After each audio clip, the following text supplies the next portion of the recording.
Pleasure to turn the floor over to Greg Stevens. Thank you very much, Adam. I'm really glad to have you all joining us today for the third part of our magnetic webinar series.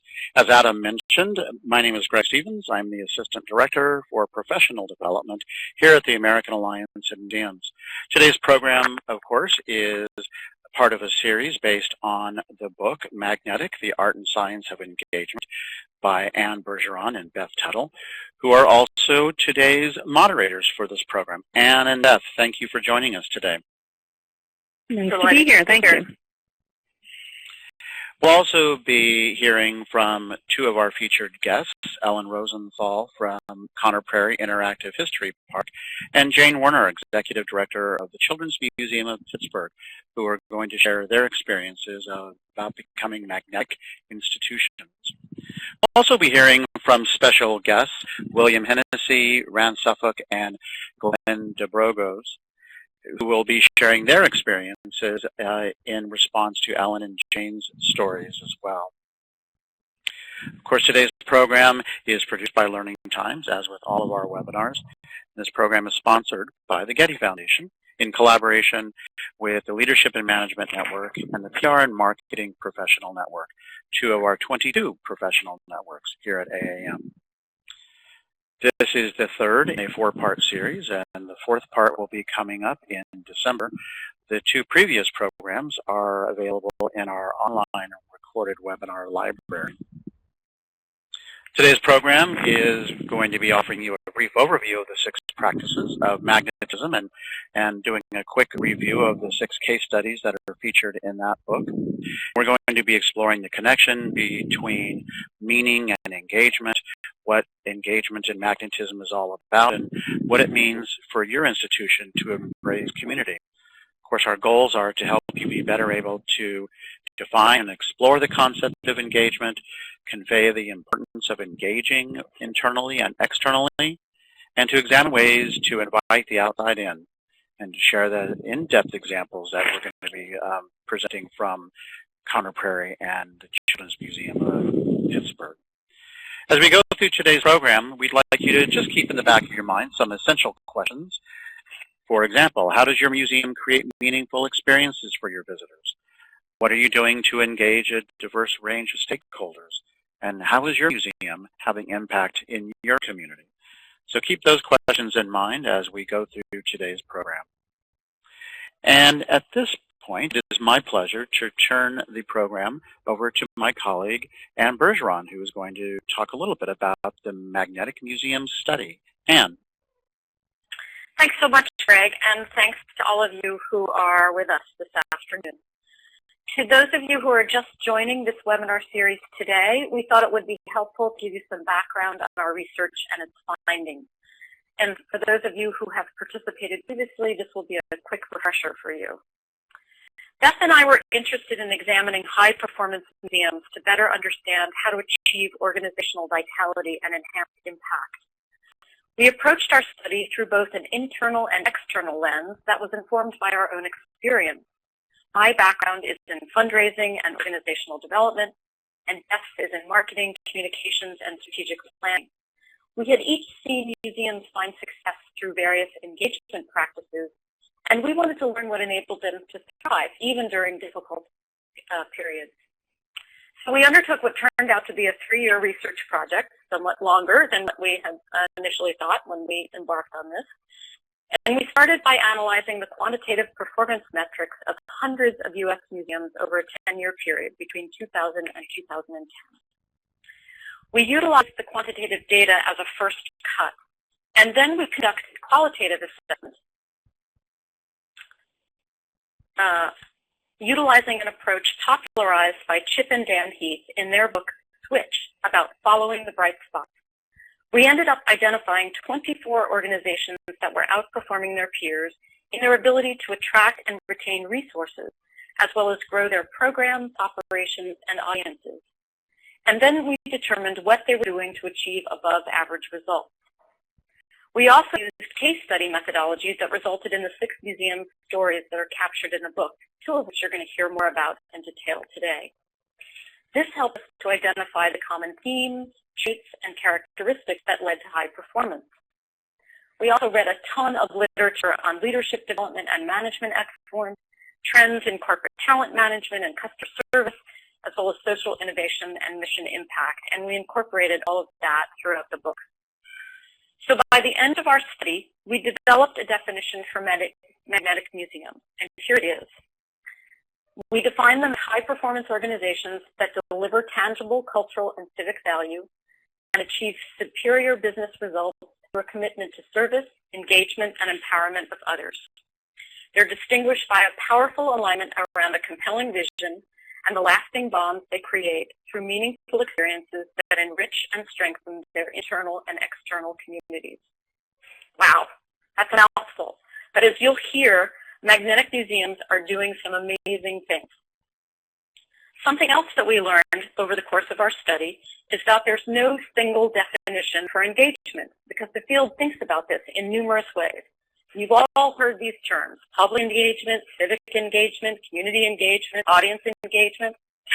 So we developed our own definition of engagement as it relates to magnetic museums. And here it is. The myriad ways that institutions build trust and loyalty, create meaningful experiences and learning, and invite, enable, and nurture relationships with and among people. So let's keep these two definitions in mind as I turn this over to Beth, who's going to tell you about the 6 practices of magnetism. Thanks so much, Anne. So what we did is, as we worked through our time with these institutions, we're looking for common practices that seem to be popping up across all of these institutions. So briefly, they begin with building core alignment. We found that for these institutions, engagement really began with a holistic, intentional, and compelling vision that was co-created and embraced by critical internal and external stakeholders. Second, magnetic museums put people first. They invest in building relationships, and they start from the inside out with their staff, their board, their volunteers. They extend that outward to their donors, their visitors, and the broader community. 360 engagement, as the definition that Anne just shared indicates, really goes much broader and deeper than what has traditionally been referred to as sort of education and outreach. It certainly means a much greater and broader set of concepts than that when you see it in practice in these institutions. The third practice is empowering others. Magnetic museums exemplify a concept of shared leadership that affords a sense of ownership all across and throughout the institution. The magnetic leaders that we studied facilitate and empower others, and they foster environments that are creative, energetic, fulfilling, and quite frankly, really joyful workplaces, which is a lovely thing to see, and it really enhances the kind of sense of resources and ability that these organizations have, even when funding is tight. The fourth is widen the circle and invite the outside in. We're going to focus in on this one as well as the 360 engagement concept in the course of today. But magnetic museums, they're communitarian in spirit. They're open and inclusive and generous. We found that they exemplify a power of connection by growing their circle of friends, mobilizing networks, and increasing their influence and impact and support by doing that. The fifth is becoming essential. These institutions have linked their cultural missions with civic agendas, and they meet real community needs. They've moved in using that phrase that we hear so often, they really have moved from being nice in their communities to becoming necessary and essential in their communities. And the last of these is building trust through high performance. Magnetic museums engender trust among their stakeholders by consistently meeting or exceeding expectations. They're high-performance organizations that do a really, really good job of integrating the meaning of their work with the business means that enable them to accomplish their goals. So it means that they're putting together sort of both halves of their brain and really coming forward, hitting on all cylinders at the same time. Today we're going to focus, as I said, on the second and the fourth practices that you see up here, embrace 360 engagement and widen the circle and invite the outside in. But first, I want to pose a question to all of you, and that is, what does your museum do to put people first? And if we can ask you all, just think about if this is something that your museum is doing. Give us a couple of ideas by using the chat box. Let us know what you all are doing.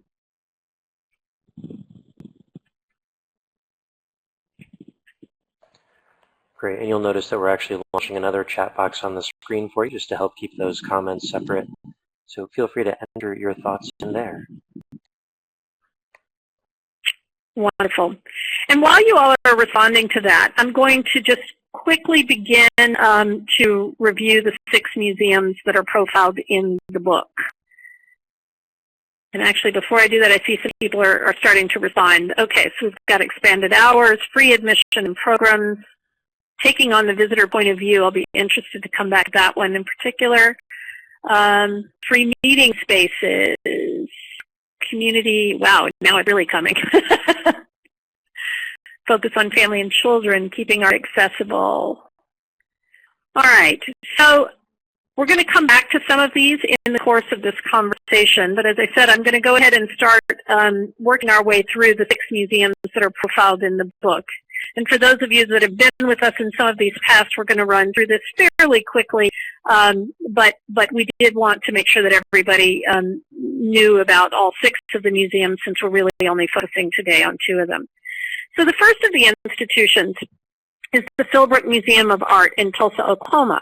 Led by Rand Suffolk, who's with us today since 2007, it transformed itself from what was beautiful but seemingly impregnable villa on the hill into a vital community asset that provides expanded educational activities. It partners with numerous local organizations, and it serves as an anchor in a revitalized area of downtown Tulsa through its new satellite gallery that features its American modern and contemporary art collections. The second institution is Conner Prairie Interactive History Park in Fishers, Indiana. It took advantage of Ellen Rosenthal's propensity for market research and strategic planning and a governance dispute that it encountered that nearly defeated the organization. And it used those 2 things to really emerge stronger than ever. Their amazing but very simple pivot point was changing their perception of their audience from that of visitors to that of guests, and then putting those guests at the center of every experience. We're going to hear more from Ellen in just a minute. The Chrysler Museum of Art in Norfolk, Virginia, led by Bill Hennessy, who's also with us today, adopted a servant leader approach to steering the museum out of a financial crisis to robust health by empowering the staff and the board to make the museum relevant and welcoming to its surrounding community. Norfolk is the home of one of the largest military populations in the United States. It's also a very racially mixed community as well. They recently completed a capital campaign well above their goal, and the outside crowds visiting the building post-renovation are a real testament to the new Chrysler. Children's Museum of Pittsburgh, led by Jane Werner, created a campus for children and families, and really the physical expansion of the museum's facilities served to transform a declining and somewhat disconnected neighborhood. And the museum itself became a catalyst for urban redevelopment and reuse of buildings that were really underpurposed. Jane's going to share the Children's Museum story with us a little bit later. And finally, the Greensboro Science Center in Greensboro, North Carolina, is Science Museum, a zoo, and an aquarium all in one. It's also a very, very significant engine for economic development in the Greensboro area. By choosing to focus on the community, the center under Director Glenn Dobrogosh's leadership became a stimulus for economic revitalization in a city that was really debilitated by recession and the outflow of a number of very significant corporations over the last couple of decades. And finally, the Franklin Institute in Philadelphia, where I am, the largest museum that we studied, it changed its institutional culture by prioritizing market responsiveness and business acumen to ensure mission delivery around high-quality science learning opportunities. This internal shift that they made to enhance their operational performance was led by former director Dennis Wentz, remains the guiding principle at the Institute today, which is now under new leadership. So I'm going to hand this back off to Anne, and she's going to take us a little bit deeper into the concept of embracing 360 engagement. Okay, thanks, Beth. So what we mean by this practice is people-oriented engagement, which begins internally with staff and boards and then radiates outward to include donors, volunteers, visitors, and the greater community. We talked earlier about the benefits of investing in relationship building. Magnetic museums are highly attuned, emotionally intelligent organizations that understand how to build strong relationships with a variety of stakeholders by fostering experiences that are infused with purpose and meaning. They start with staff, ensuring, as Jim Collins says in his groundbreaking book, Good to Great, that the right people are on the bus. Talented, energetic, dedicated folks who share an organization's mission and values. And then they empower them to make decisions and take action in alignment with an institution's strategic priorities. They engage their boards by openly sharing information, seeking input, and then fostering opportunities for trustees to contribute their insights and expertise in ways that truly make a difference. They involve their donors by finding the points of intersection between a patron's interests and beliefs and museum goals and needs, thereby engendering loyalty, commitment, and generosity. They activate their audiences by engaging visitors in dialogue and promoting their participation as integral to the museum's experience and sense of purpose. They connect with civic leaders by pursuing a public agenda that is relevant and resonant to the community, and then by building partnerships that further this agenda. But above all, they care about customer satisfaction, and they prioritize customer service for all their stakeholder groups, what we just talked about: staff, board, donors, visitors, volunteers, the full gamut, because magnetic museums understand that they are in service to the full community that supports them. So now we're going to turn our focus onto one of the case studies in the book, and we're going to hear from Ellen Rosenthal about the Conner Prairie story that enthusiastically embraced 360 engagement. So, Ellen? Are you ready for me, and can you hear me? We are ready. Okay, and you can hear me. Okay, let's go to the first slide. Okay, Conner Prairie opened in 1974. It was the first living history museum in the United States, believe it or not, where staff dressed in costume and acted as if in a time period. It was a recreated village portraying pioneer life on the Indiana frontier in 1836, and was then, as it is today, located about 20 miles from downtown Indianapolis, although at that time it was in the middle of a very agricultural county. Developed and supported by Eli Lilly of the Lilly pharmaceutical fame. I arrived 25 years later in 1999 to take the position of vice president, and I found the same recreated village and the same footprint and an organization that was primarily focused on two things. One, the first was authenticity. The staff dressed in clothes, they sewed themselves, they lived exactly as people would have done in 1836, did the chores, the meals, the business, town gossip. And visitors did actually not have to be present for that life to go on. The second thing they were focused on was education, and this was in what you and I would think of as the classroom sense. Each interpreter was responsible for conveying three particulars about history, such as about transportation, trade, or women's roles. It took each interpreter about 6 minutes to get across the assigned information. They were actually evaluated on whether they got content across. And with about 15 stations, 15 or more stations in Prairie Town, could equal about 2 hours of lecturing. So what was the visitor's role? The visitor's role was to watch and to listen. It didn't surprise me that daily attendance, with the exception of school groups, had been on the decline for over 15 years. It was clear the place needed to change, and it could attract more visitors. There was certainly the potential. What had once been farm fields surrounding it had become suburbs with families. But management's attempt to impose interactivity had been met with resistance. We had about 200 part-time and seasonal interpreters, and many had been there for a long time, and they were not about to change suddenly. How to change them? I had a thought. At my previous place of work, the Heinz History Center in Pittsburgh, I conducted a visitor study under the auspices of the Museum Learning Collaborative. It had transformed my attitudes towards visitors in exhibits and museums and what they do.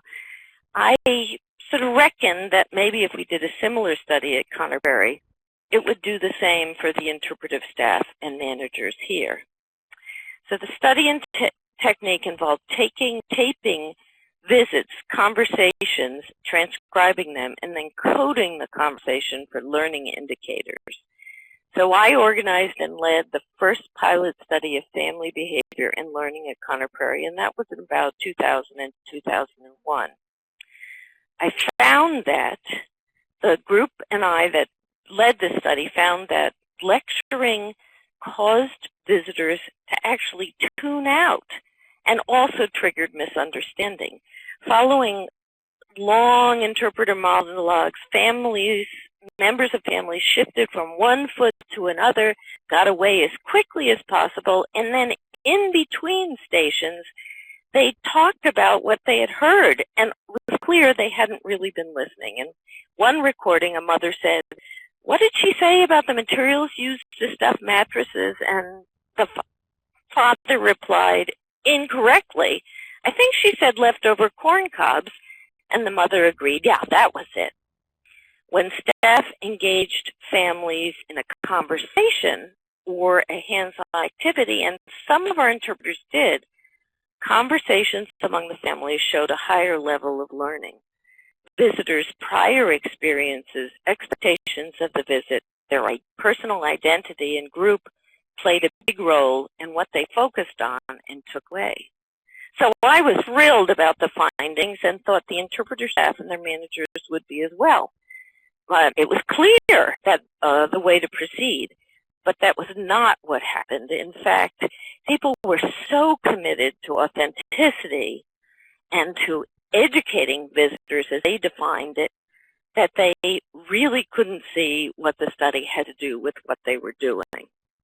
It wasn't until the managers of the interpretive staff were ordered to create a new plan in response to the study that things really began to happen. Once focused on the study, the managers created an incredible response. It detailed how to put visitors at the center, created a flexible toolbox for engaging visitors, a new staff training program, new criteria for evaluation, new ways to hire, new furnishings plan. And it was at that moment that we started using the term guest instead of visitor. That plan was called Opening Doors. We turned the plan into a how-to DVD of the same name, and it's still available. It's actually been shared with museums around the world.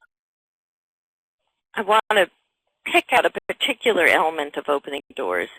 It supported a new understanding of how learning occurs, not education in the classroom sense.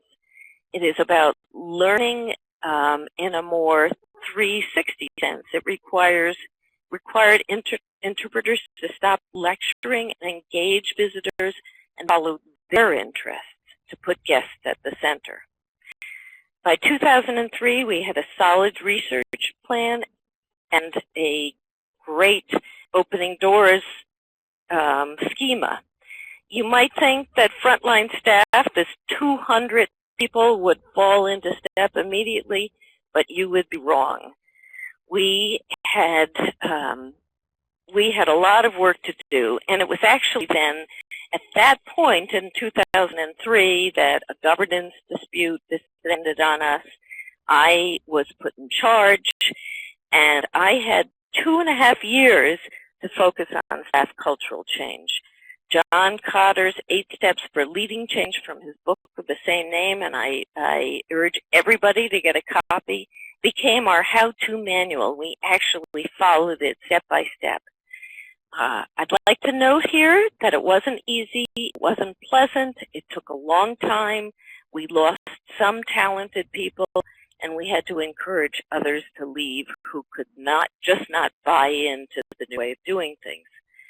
But since 2004, when the opening doors approach began to be implemented, attendance and membership have climbed.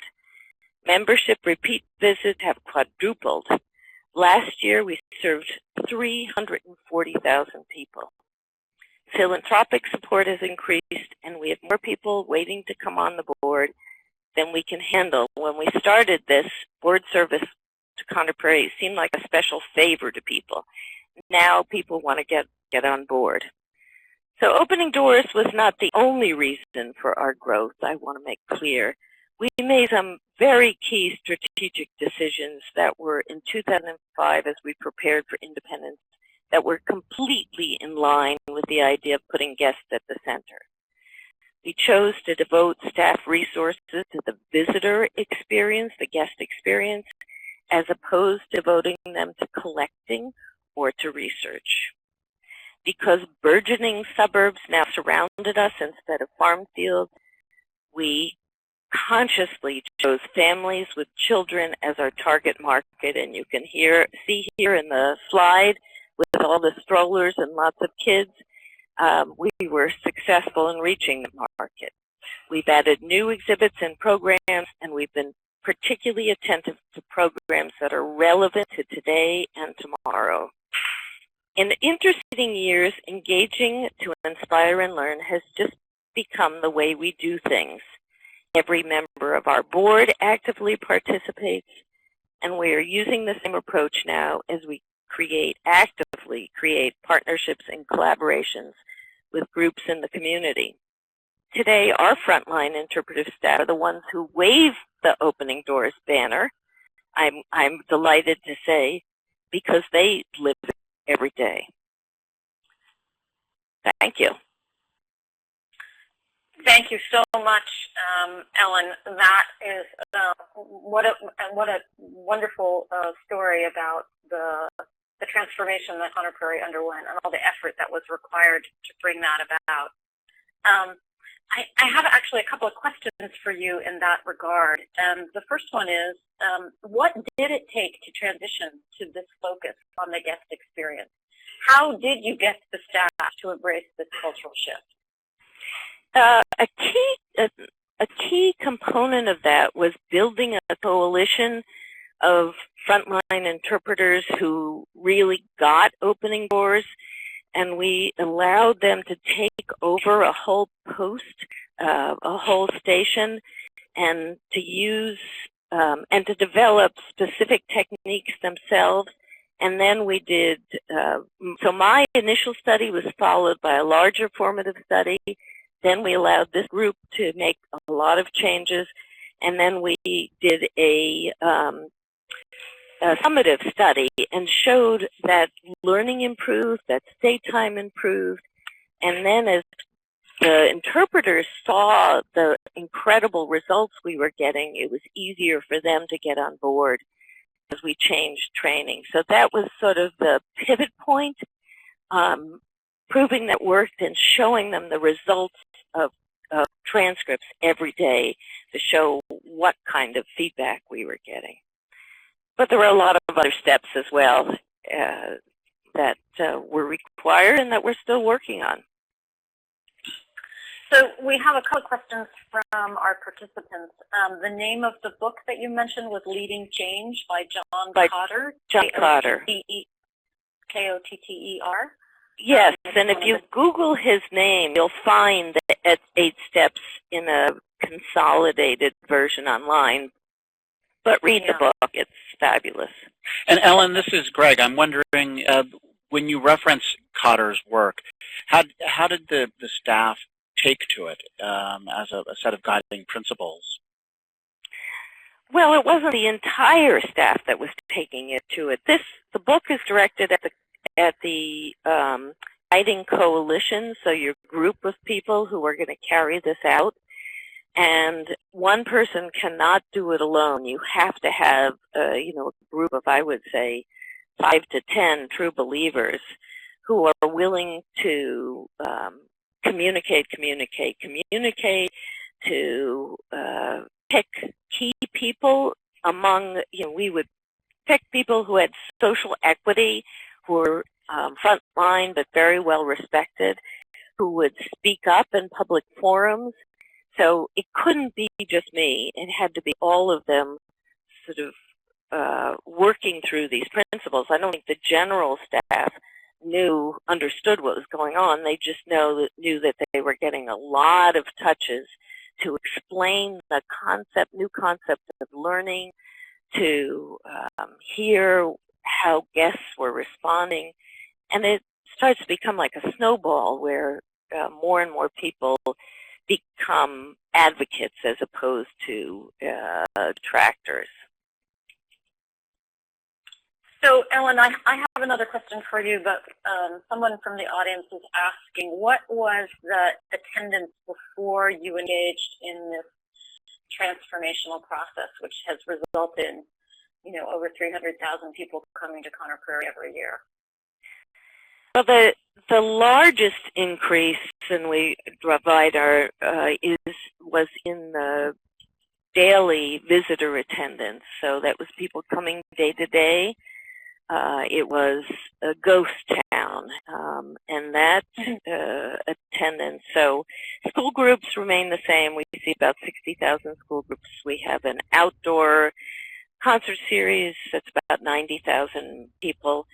So the biggest jump was in this daily visitation, which really increased, I would say, about 4 times. And that went from about 35,000 to about 190,000. Wow. So that was a phenomenal jump. Wow. So, it's been 10 years since you all launched Opening Doors. And I'm just wondering if you could talk a little bit about how your thinking may have evolved since then, and maybe what are some of the things you're doing now in terms of engagement that are somewhat different than you were doing 10 years ago? The core idea of Opening Doors, it remains the same. We simplify it now to engage, to inspire learning, or engagement, inspiration, and learning.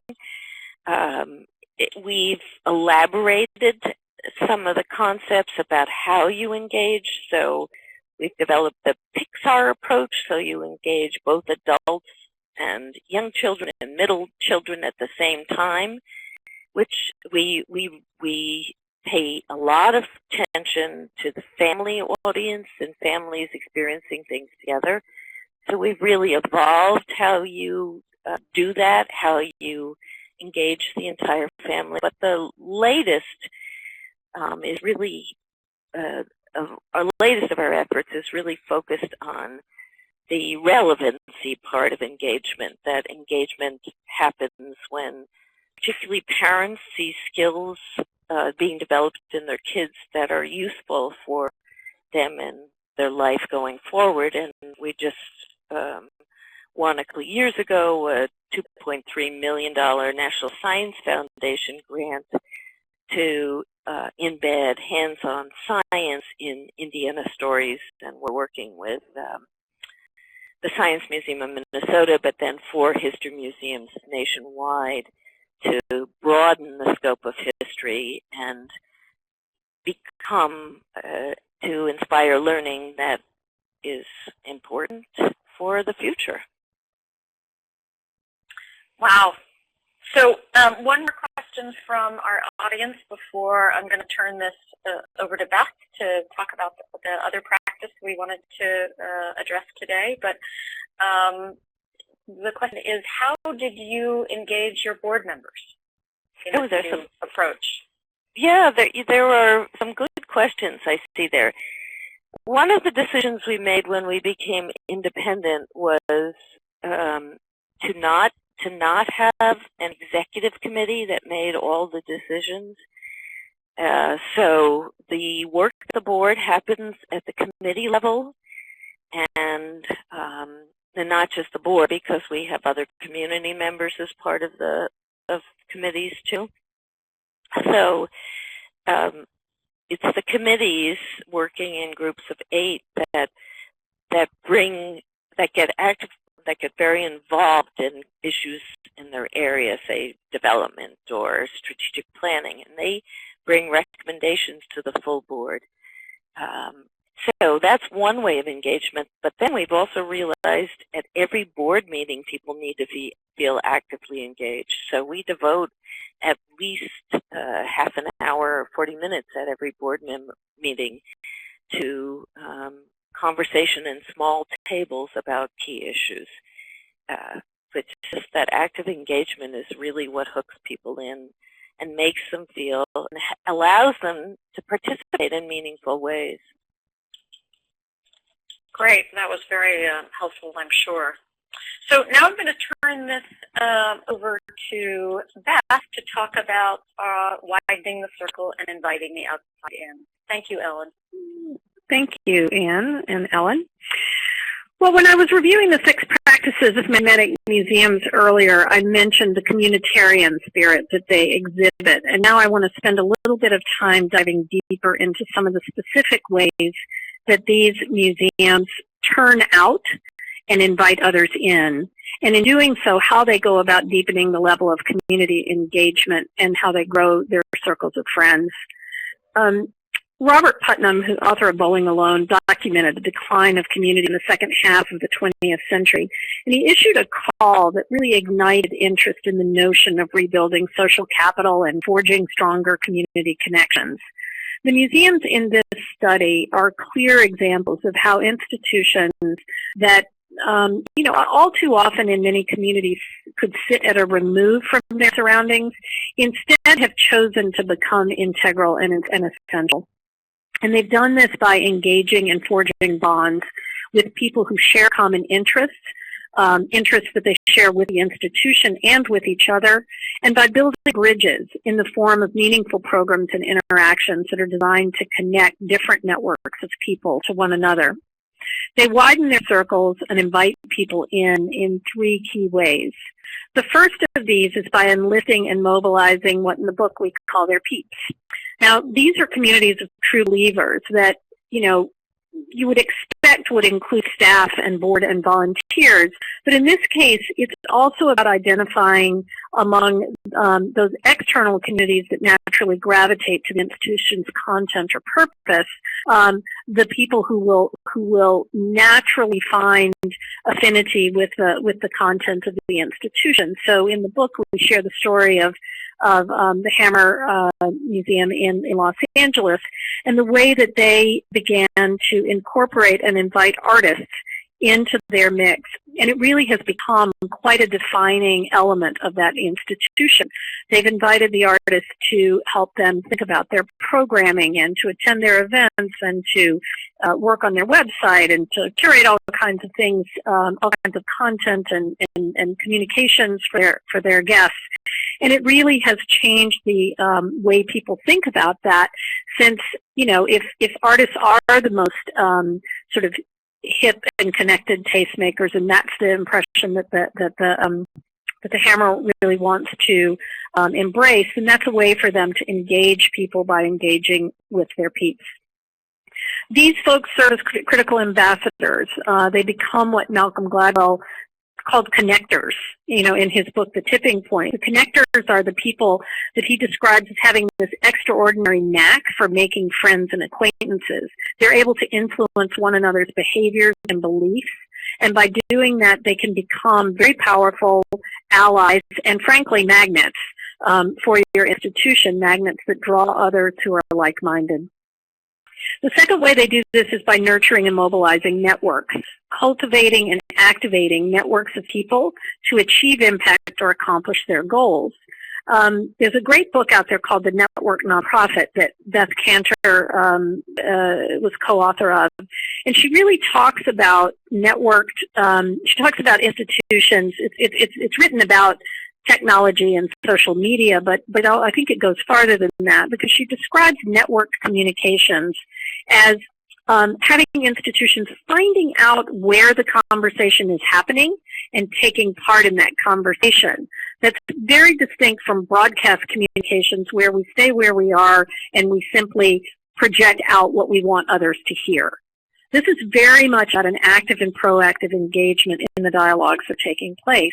And that means it's not all about you or us and what we're interested in. It's really about learning what the issues and needs are that are galvanizing the communities around us and finding where we can make our most authentic contribution to that community. The third way they do this speaks to how they go about achieving this 360 engagement that Anne and Ellen were talking about.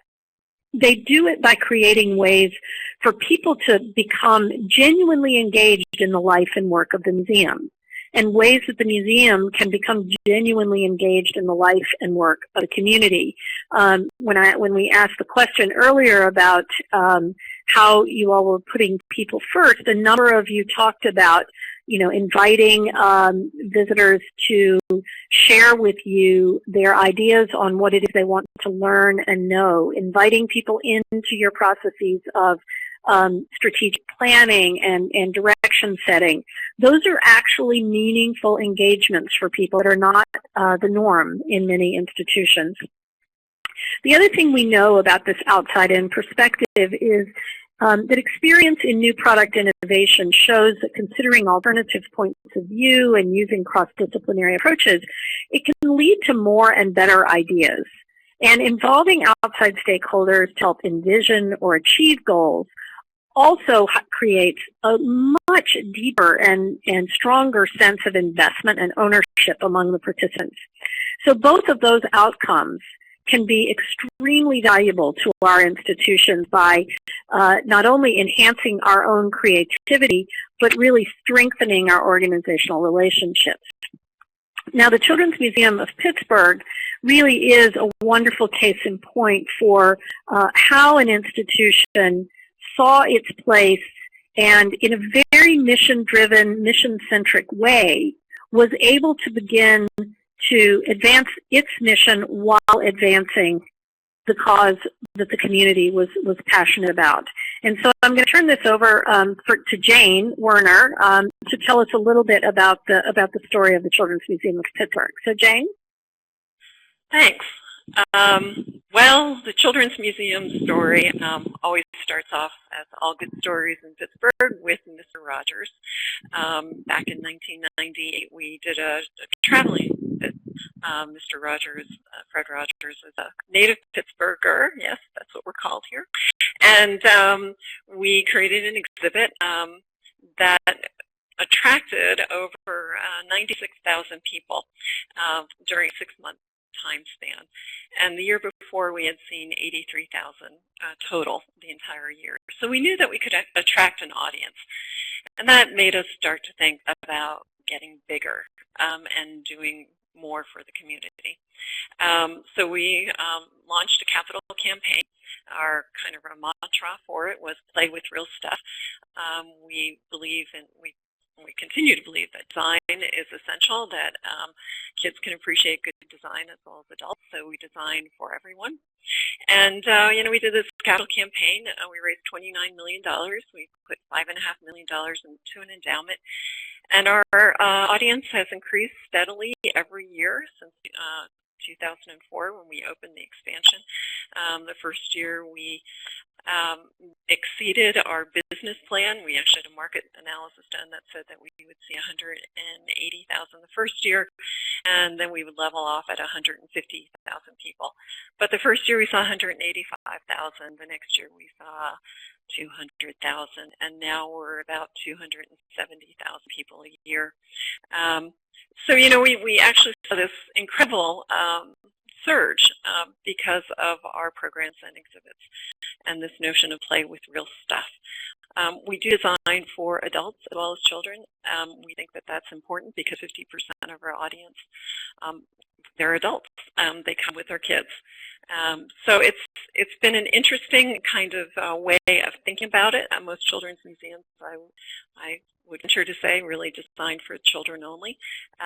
And we find that actually designing for everyone in the family works well. And I do want to emphasize that we do design everything in-house. We do have an exhibit department. We have a wonderful program department, and we keep trying out ideas. The other thing that made us kind of unique is that we had partners in our project. The Saturday Light Brigade, which is a radio program that's our local NPR station, is here. Reading is fundamental. We have Allies for Children, which is a child advocacy group.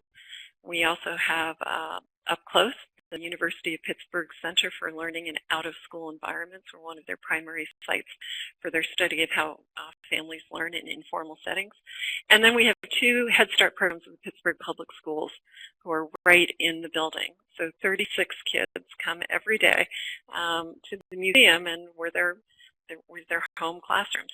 So we see them on the floor every afternoon. And we learn a lot from all of these partners. In fact, it's a wonderful thing. You know, we believe in child advocacy, but Allies for Children does it so much better than we do, and we can help them do their mission better, and they can help us do our mission better. You know, we believe in childhood literacy and early childhood education, and we have partners along for the ride who do it so much better than we are, whose mission is really totally focused on that. So, again, we can help them meet their mission at the same time that we're focused on families and children. So it works really, really well. And we decided to kind of take that model and kind of look outside our doors and say, okay, well, you know, that worked really well by inviting people in, and, you know, we learn from each other, and we're so much stronger together working for kids. What happens if we look to the north side? And we say, what happens if we make the north side of Pittsburgh the family district? You know, in Pittsburgh we have the cultural district, and we have the education district, and we have the south side where if you're 20 and 30, you know, you go to the bars there. I think every city kind of has those districts. Well, what happens if we actually make the north side of Pittsburgh the family district?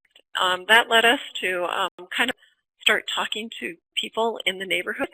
Surprisingly, we had never really talked to the other arts organizations here, like the Warhol Museum and the Mattress Factory and the Carnegie Science Center. I mean, we had, but we hadn't all sat down formally and talked. The first project that we actually embarked on together with a partner was in redoing the new Hazlitt Theater, which was a closed theater 2 doors away from the Children's Museum. And I should mention that the Children's Museum actually took over 2 historic buildings and built a building in between, which has won all sorts of design awards. The next building over is the old Carnegie Library, and the Hazlitt Theater was attached to the old Carnegie Library. So it was closed. We went to the Warhol. The Warhol and the Children's Museum partnered together. We raised $2.5 million. We created a separate 501c3, formed a board, redid the theater, and opened it. And that was in 2007. The theater is thriving to this day. In fact, the members of the board no longer include Children's Museum board members or Warhol board members. It's really on its own and doing quite wonderfully. So that was like the first thing that we did. And then we said, hey, you know, that worked out so well. Let's really kind of think about expanding this again. So we wrote a grant to the National Endowment for the Arts to really explore this notion of family district. It kind of morphed into a different name called the Charm Bracelet Project, where we were looking at the cultural institutions on the north side of Pittsburgh, and we were looking for the urban design links. We were looking for the programmatic links, and we were looking for the marketing links. So the charms were the cultural institutions, and the linkages were kind of in those three areas. It was a wonderful project. We actually, after the getting the NEA grant, we invited 5 design teams in, international design teams, multidisciplinary design teams, to really look at the north side and make suggestions about how these linkages could happen. It was wonderful. I can't say enough about bringing new perspective in. The design team spent a week in Pittsburgh. They came back, they did presentations, community presentations, and it was just inspiring. That led to almost $1 million in funds from our local foundations to really kind of explore some of the ideas. And with that money, I think you saw some people kayaking. We actually partnered with a Venture Outdoors, which is a Pittsburgh organization, to bring free kayaking lessons to a man-made lake here on the north side that was never used. There's just some other pictures. We went into farmers markets. I know you saw some pictures of people standing at fruit stands. You're wondering what that has to do with children's museums. Well, actually, we went to the farmers market. We did silk screening, and we started planting gardens with our youth. And we really kind of got involved in the community through these partnerships. We actually did an underpass gallery with the Mattress Factory and the Warhol, where every 6 months we curate a new piece of art that goes into a kind of a desolate, what used to be a desolate underpass. So the charm bracelet led us to really looking at our community and realizing that there was an unloved and derelict park in the neighborhood. In fact, it was right in front of the Children's Museum. So the board of the museum actually made the decision to raise another $6.5 million. And what we did was we actually took ownership of that park and created the Buell Community Park, which is now a green space. It went from having something like 5 trees to having over 100 trees. It has an art piece by Ned Kahn, which is a mist sculpture, which is just beautiful and wonderful during the summer. You'll hear children squealing out there. And it's this wonderful park designed by Andrea Cochran.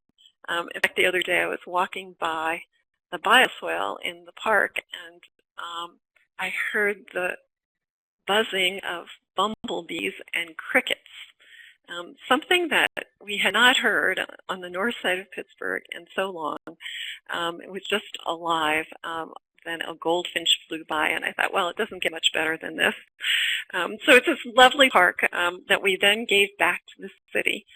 So it is still a public park. The next thing up on our kind of list is that the Carnegie Library, which I mentioned before, where the Hazlitt Theater is located, is now vacant.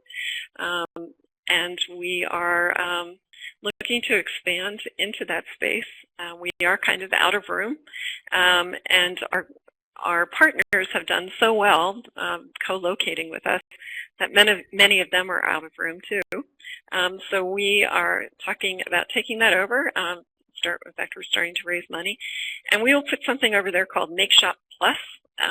It's our latest kind of initiative at the museum around the maker movement. And Make Shop Plus will be for older kids. When you're 10, you sometimes have a hard time walking through the Children's Museum doors because you're too cool for that. So we wanted to create a space for those kids. And what we're finding is with our Make Shop program, our audience has increased, our audience 8 and above has increased 30%. So we'd like to really kind of make that even more of a program for us. And so we're in the process of taking over another vacant, historic, beautiful building for kids. And that's kind of the whole notion here, is if we can make children's lives better in Pittsburgh, why not? And let's do it with partners, because if we all work together, we can accomplish so much more. So that's the Children's Museum story.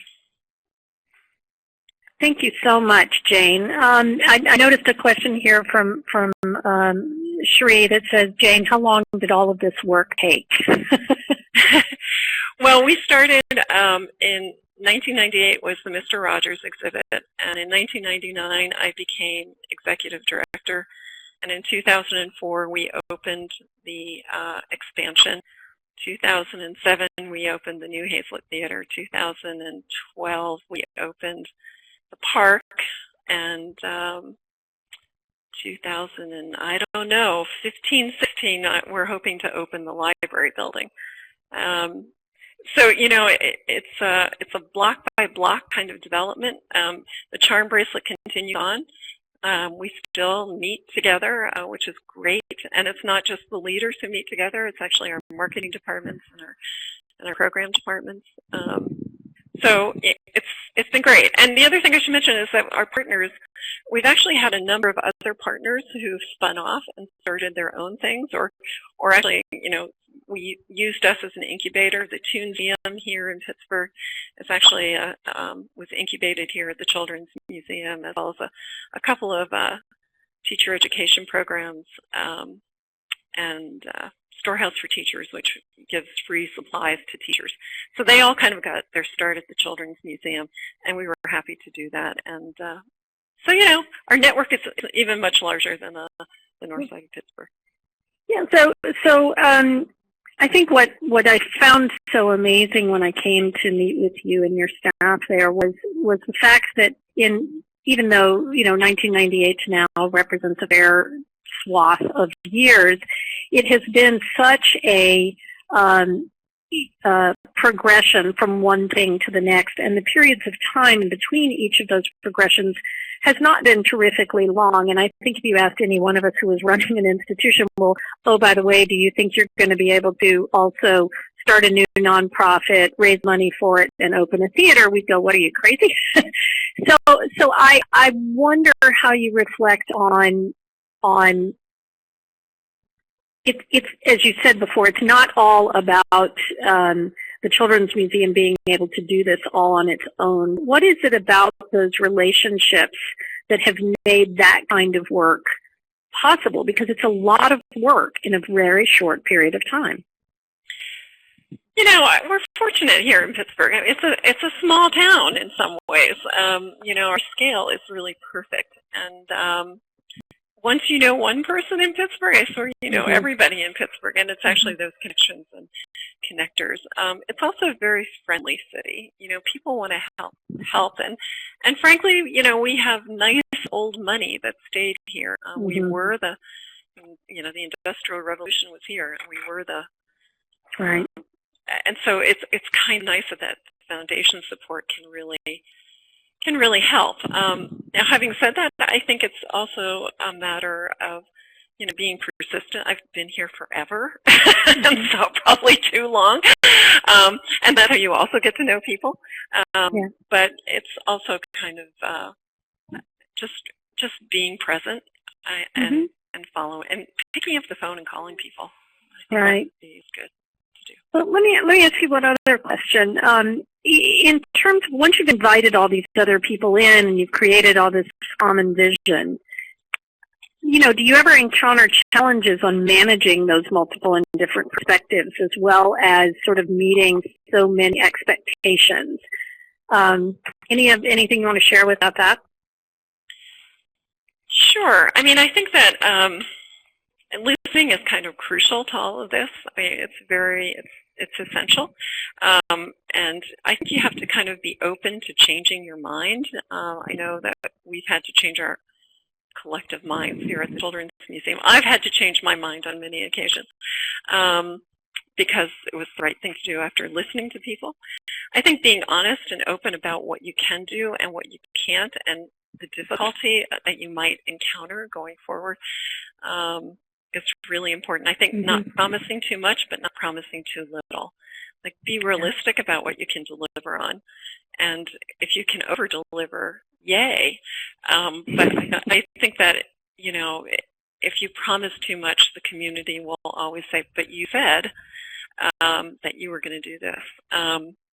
Or, you know, you promised us. Those things we never want to hear. We want to say, wow, look what we did together. Right. and we have to kind of make it a shared, the park was a shared project. Right. Theater was a shared project. So everybody has to take responsibility too, I think. Yeah. So we have a question here about how do you reflect all of this in your strategic plan? Did you have a strategic plan that envisioned all of these elements and this course? Yeah, remarkably we did, because we're run by a bunch of artists here at the Children's Museum. So strategic planning sometimes is not our strong suit, but we did. We actually took our time in really being realistic about things, about our numbers, and what we could do. We actually invited a lot of people, experts in to help us kind of look at our business model to, but I do want to mention that we did do our business plan in-house. We had experts come in and look at our business plan and question it, which was really great. But I highly recommend, if you're going to do any kind of endeavor that's like a capital campaign, to do your own business plan, because then you know your numbers, and you've been honest with yourself, you've been honest with everybody about what you can accomplish, and you're going to take your best shot at it. By having someone else do your business plan, you won't know your numbers as well. But our strategic planning is a little bit different than most, and it involves an outside facilitator coming in and almost acting as our therapist at times. But it's been good. It's been very good. Well, I like that you brought that up about the business planning and business model planning, because it really goes to the point that all of these museums have really created a much deeper sense of financial literacy within their organizations. In the chapter in the book about the Children's Museum, the staff talked to me at great length about, when the recession hit and the ways that they became so engaged with figuring out how to manage and continue to do what they wanted to do for less.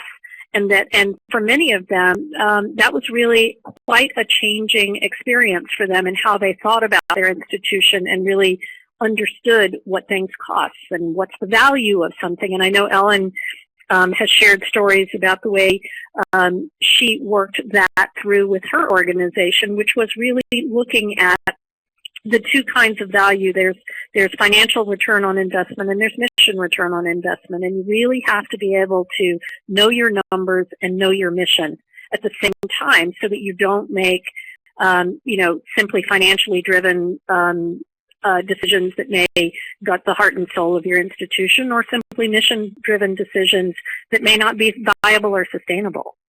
Well, it's interesting. I always tell this story that when I became executive director, I was the program and exhibit director and then deputy director, and then I became, executive director. And I remember sitting at my desk a week into the job going, oh, damn, I have to go out and raise money if I want to do this. And it's kind of one of those moments where it's a wake-up call. I don't know what I expected I was going to have to do, but, and you used to be in the money spending business. Exactly. Oh, damn.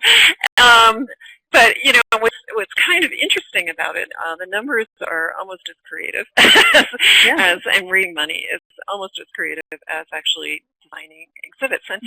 And I think that it's, I think that you have to know the numbers. I mean, the one thing that you cannot, I did not want the museum, and I think none of us here wanted to get in a position where we were only raising money to keep the lights on. So we wanted to make sure that we didn't overbuild the building. We didn't want to, we wanted to make sure that we were still creative, that we could hire talent. And that's actually what we're focused on these days, is hiring great talent. That's and wonderful. I get to work with the most wonderful people in the world. They really are. I know there are plenty of you out there who probably think you work with the most wonderful people, but I think it's really here at the Children's Museum of Pittsburgh. So, Greg, do you want to open the conversation up a little? Sure. I just wanted to follow up and say, Jane, having met you and been to your institution and knowing a lot about your personal, professional philosophy of practice, I think everything you said about what a wonderful place your museum is to work is absolutely objective. So. Oh, thank you. Thanks. That's very nice. I thought it was too, but.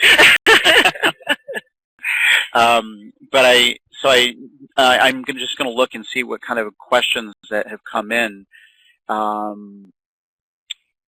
A question came in about your charm bracelet project and some of the different charms or the linkages maybe having different target markets or target audiences. How did you address that so that there was no competition? Well, actually, that's probably not true. I mean, the Science Center and the Children's Museum share a lot of audience, and you know, remarkably, Warhol is doing more and more for kids and teens, and we've actually branched into teens too. I do think that, you know, I think that the funny thing is about competition is that when the Carnegies are having a good year, we have a good year. So we always applaud when the Carnegie Science Center brings in Titanic. We're always like, yay! Because I think that people will have a good experience at the Science Center. Will say, well, that was great. Let's try the Children's Museum. So I do think that this notion of competition is sometimes overblown because I think that you can create cultural consumers across all of those markets. And we try to work with them so that we can always have something here too, you know, that kind of mirrors. We just did an exhibit on love and forgiveness, which is really, for us, is very exciting because it addresses the big issues in life. And for years, the Warhol was talking about doing an exhibit about love and forgiveness at the same time. We moved a little bit quicker than they did, but you know, we're hoping that at some point we can actually go back to kind of doing that idea of joint concepts. I'd love to do the next exhibit. I think we'd all love to do here at the museum is on loss, and loss will be, you know, because I think that's a burning issue for kids, and we think that, you know, the Warhol might want to do an exhibit about loss too. We had talked about that years ago. So kind of doing a series of things together, you know, the most unlike partners can actually really do things that are kind of interesting for everybody.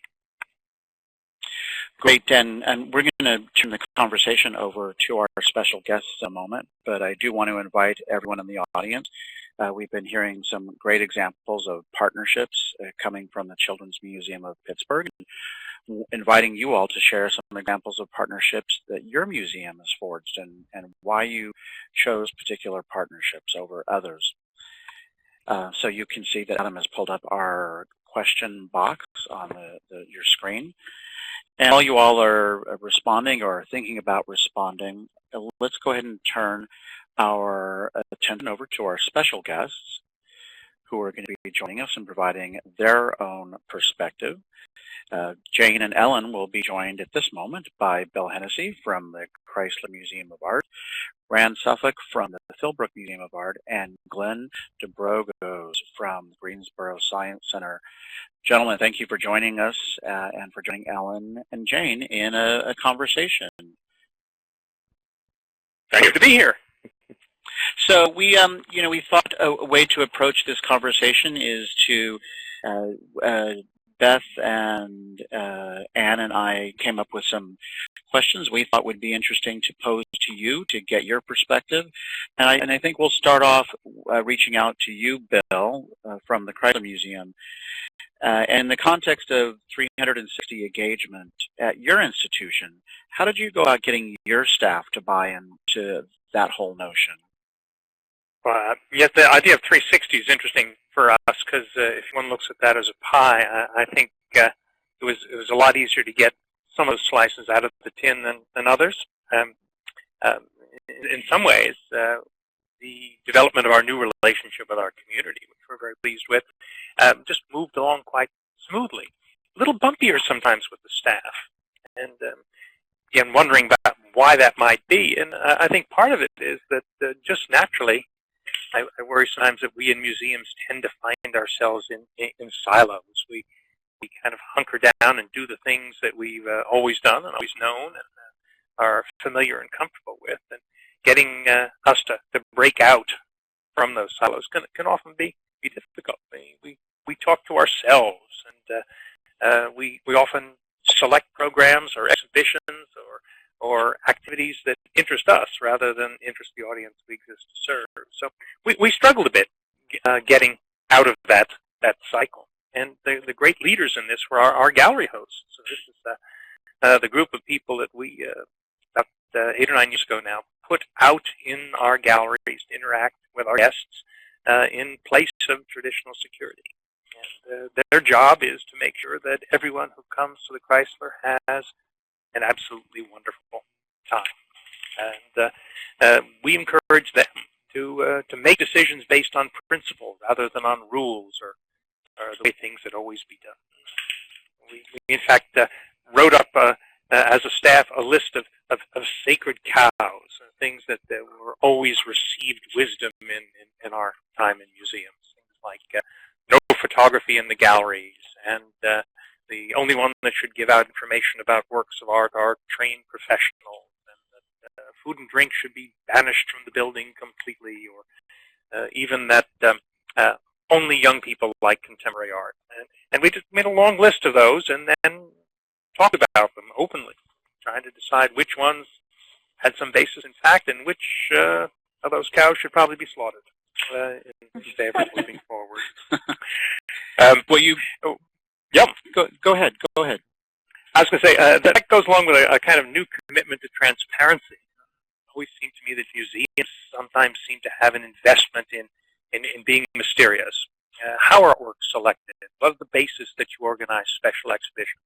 What goes on behind the scenes? We all like to say, oh, it's magic. We're the professionals. Just leave it to us. So we've tried to be a lot more open about every aspect of our operation, from finances to things having to do with art, to authenticity, to pull back the curtain and invite people. Well, go ahead, Bill. No, I was just charging on here.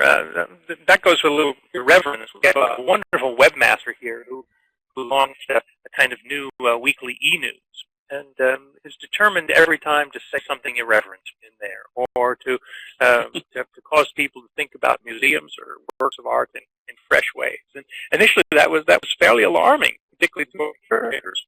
And now we've all come to look forward to it, and we think our visitors are too. In other words, we're trying not to take ourselves quite so seriously, and to try to embrace the idea that all of us, no matter what department we're in the museum, are in this together for the sake of the objects and making those objects meaningful to our guests. So your last comment is a really good one as a segue into a question we want to pose to Rand, and that is, we get questions a lot from staff who are not in senior leadership positions about how to create change if they're not at the top. So, Rand, what advice or thoughts would you offer for middle managers or for folks who are not at the top about advocating for the kind of shift in perspective, culture, and operations that we've been hearing about? It's a great question. My first response is going to sound a little bit like I'm hedging, but I'm not. But I'm just going to say that I think, first of all, it depends greatly on your circumstances. Each story in Magnetic is unique, and each has evolved, I think, to address different challenges and opportunities, both inside and outside the organization itself. So a lot really is determined upon that part of it. But that said, I believe that each of our stories also underscores the fact that leadership really must come from every quote-unquote level of the organization if it's to be successful and ultimately truly be magnetic. I mean, that's really the goal, is that you create a culture that supports and encourages individuals across the entire organization to feel empowered to exercise leadership. And that means they feel empowered to make decisions, to be bold, to take risks, and be willing to embrace the fact that, this great saying, while it's not always mine, it's always ours. And so while it's, I think, vitally important in many, at the end of the day, that encouragement and vision come from the top, as you said it's equally important that I think folks appreciate the fact that they need to control what they can control. And that starts with being exceptional yourself, and then working through your own sphere of service to lead through others, and hopefully model a pattern of behavior that will begin to affect change.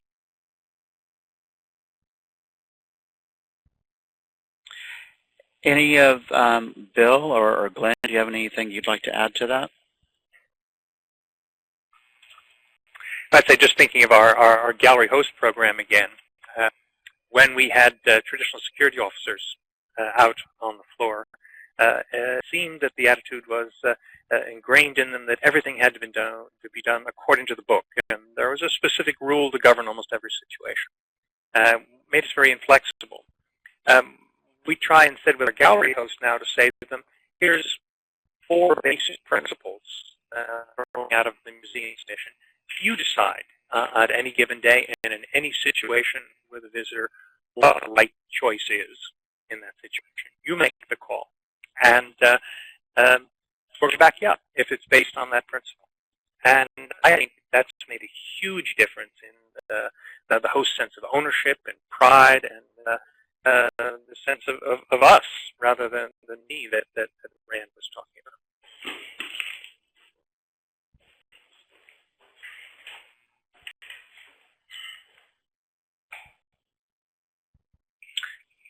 Great. Thank you so much, Bill. And now I'd like to involve Glenn in the conversation. And I'm wondering if you can tell us about an experience that your team addressed about trying to create deeper engagement or becoming more open and inclusive, and maybe something that worked really well and something that didn't work so well, because as we all know, not everything is, we sometimes have some failures along the way. Well, sure, and I'd like to agree 100% with what Jane said earlier in dealing with planning. I think it's always best to get to the point where your staff is really leading that process. They own it. It's theirs. You know the numbers. And, from a past experience, when we weren't doing that and we felt we needed to bring in outside consult to develop plans, you start going in directions that everyone's excited about and you want to build. It's something you've been dreaming about for years, but the reality is such that you end up getting in sustainability mode where you're just trying to keep the lights on, as opposed to really building something that you can afford, your staff's intimately involved in, and really it's their idea. So, and we've gone down that road many times. It's always a work in progress, to say the least. And currently, just to give an example, we're actually in the middle of a 3-phase master plan. We just finished the first phase. We have 2 and 3 to go. We decided to go after the first phase, which was really successful, but to fully pull back and do the next phases 100% in-house. And so now we've got an innovation team. That team is working together with collaborative staff, and we're pulling in ideas, and we're really taking the bull by the horns and doing everything. And it poses many challenges. We're not architects. We're not, official designers, but we know what we can see in our heads, and we're trying to then wrap that around into the wording, into the contract, into the process that allows us to go to bid and do the things that the city and other stakeholders require. So it comes with huge challenges, probably twice the work, to be honest. But then it's worth it because of the end product. As we open some bids today, the end product of our labors and our design, hours of design really show themselves. And so that's when you get the buy-in. That's when you get staff to say, okay, this is ours. We own it. We're going to put that much more time and effort into it. So I think, so Jane is 100% correct in that. On the opposite side of things, that can challenge you in many ways, because ultimately, if you own it, you own it.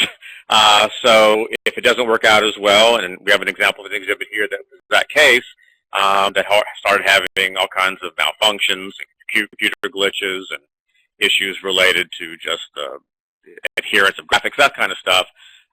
It was a huge learning curve for us, but ultimately, in the end, it made us stronger, it made it better, and you learn from it. And ultimately, we decided to stick with that mentality of staff engagement and move forward from there into our phase 2, phase 3, and we're about to launch into a phase 4 concept to build something even bigger. So it works. It just takes patience and perseverance.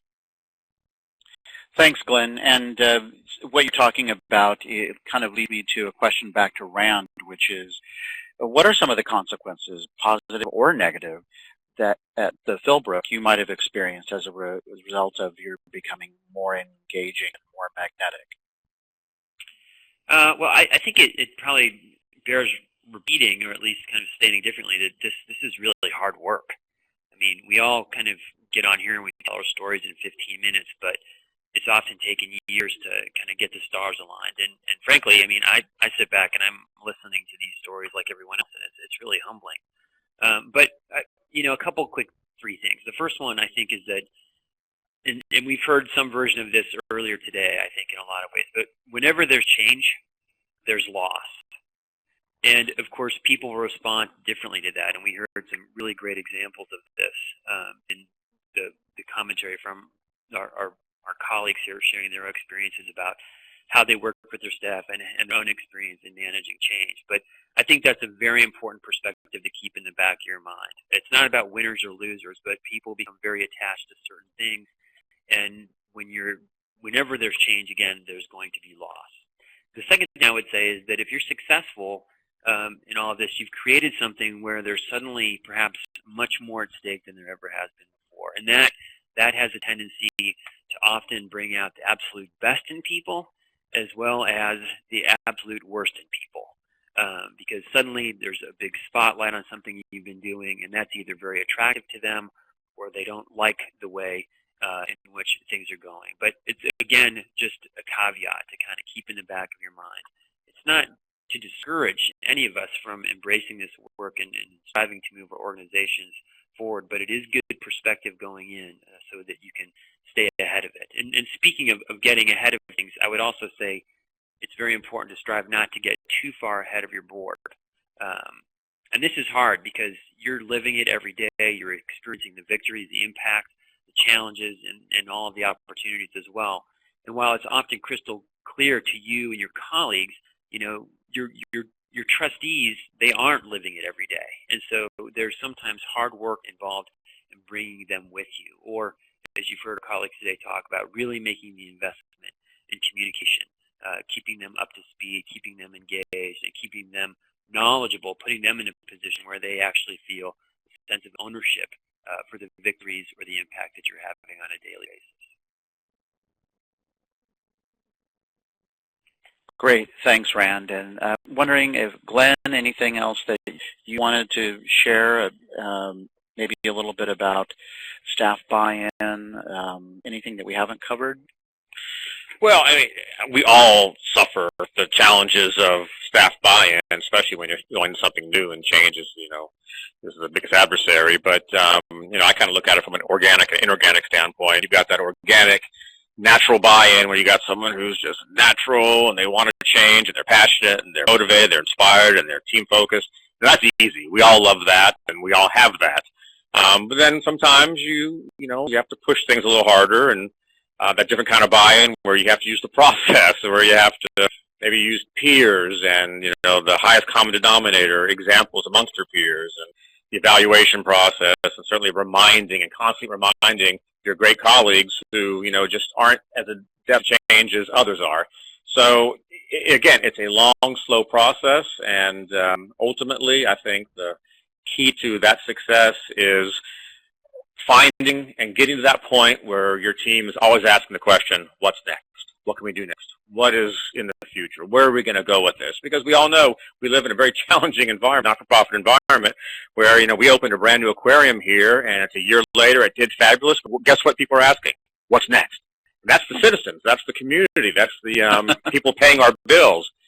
So if you have a staff that's always doing that internally, and they're asking it ahead of your constituents or your visitors, then you're always that much further ahead. So again, it is the ultimate challenge, but I really think it comes down to understanding a clear vision, mission, and culture within the organization, and everyone embracing that 1,000%, and also knowing that they're free, and we've repeated this before, to take risks.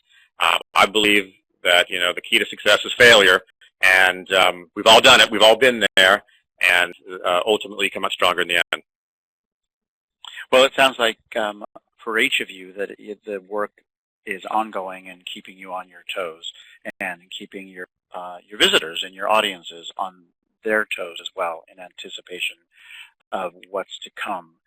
So I'd like to close out the conversation part of our program today by thanking all of you, Glenn, Rand, Bill, Ellen and Jane, who just had to scoot out a few moments ago, but really appreciate all of you for being here. And of course, appreciate my colleagues, Anne and Beth, not only for the research work and the study and the book, but for hosting this series of programs for us and with our audiences. And of course, thank you, Ellen and Jane, for sharing a little more in depth about your institution's magnetic process. Just a quick reminder that this program has been brought to you in collaboration with our Leadership and Management Network and our PR and Marketing Professional Network. And if you are not a member of either of those networks and you're a member of the American Alliance of Museums, I encourage you to join those professional networks. And I'd like to say a quick thank you to our colleagues at the Getty Foundation and, of course, to our colleagues at Learning Times for once again producing a great program. Lastly, a quick reminder that this is the third of a four-part series. Our next program in the Magnetic series will be on December 3rd, and the practices we'll be covering are Becoming Essential, Building Trust Through High Performance. And if you have not had a chance to read the book, Magnetic, The Art and Science of Engagement, I encourage you to do so. And Adam, before we close out the program, I wonder if you would bring up the evaluation link for our audiences and invite all of you to give us a little feedback about this in us planning future programs, webinars, or face-to-face programs. So Adam, thank you for bringing that up. And without any further announcements, I'd like to say thank you, the audience, for joining us today, and we look forward to seeing you online in a future AAM webcast. Thanks so much, and have a great afternoon.